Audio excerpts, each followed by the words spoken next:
अब एक इंसान को यह तलकीन की जा रही है, एक जिम्मेदार को एक तलकीन की जा रही है, एक हाकिम वक्त को यह तलकीन की जा रही है, या एक मुखिया को यह तलकीन किया जा रहा है कि वमा मलकत ईमानुकुम, कि तुम्हारे मातहत तुम्हारे अंदर जो लोग हैं जिसके तुम सरपरस्त और कफील हो, तुम उसका ख्याल करना, उसका ख्याल करना, उसका ख्याल करना, उसका हुकूक अदा करना।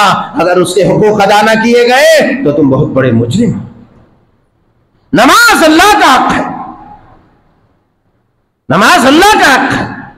हमारे मातहत जो लोग हैं उसके हुकूक हमारे ऊपर है, हमें अदा करना है। अगर हमने अदा नहीं किया, हमने अदा नहीं किया तो फिर अल्लाह तबारक व तआला हमसे पूछेगा।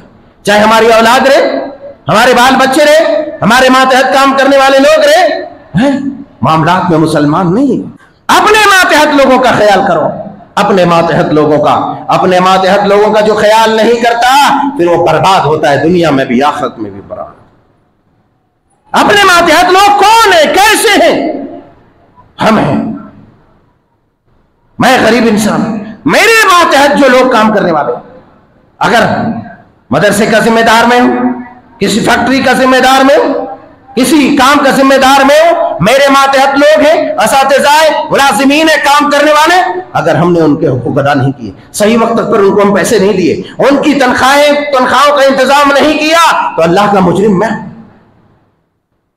एक काबिल इंसान रख करके हम उसका इस्तेमाल कर रहे हैं, मगर उसके काबिलियत के मुताबिक हमने उनको मजदूरी नहीं दी, इसमें भी अल्लाह की पकड़ होगी।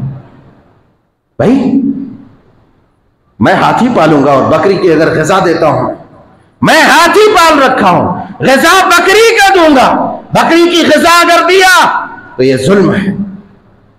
मैं मदरसे में बड़े आलिम, बड़े शेखुल हदीस को रखा और मुख्तसर तनख्वाह में उनके साथ ज्यादती कर रहा हूं, गलत है। एक इंजीनियर को रखा हूं, मेरी कंपनी में काम कर रहा, उसकी काबिलियत के मुताबिक अगर हमने तनख्वाह नहीं दिया, अल्लाह उसके बारे में भी पूछेगा। एक मास्टर है, उनकी डिग्री के हिसाब से, उनकी काबिलियत के हिसाब से, उनकी सलाहियत के हिसाब से हमने अगर उनकी सैलरी का इंतजाम नहीं किया, अल्लाह का यहां मुजरिम है, अल्लाह भरोसे महशर हमसे पूछेगा। मामलात में भी मुसलमान बनो, इबादत में भी मुसलमान बनो।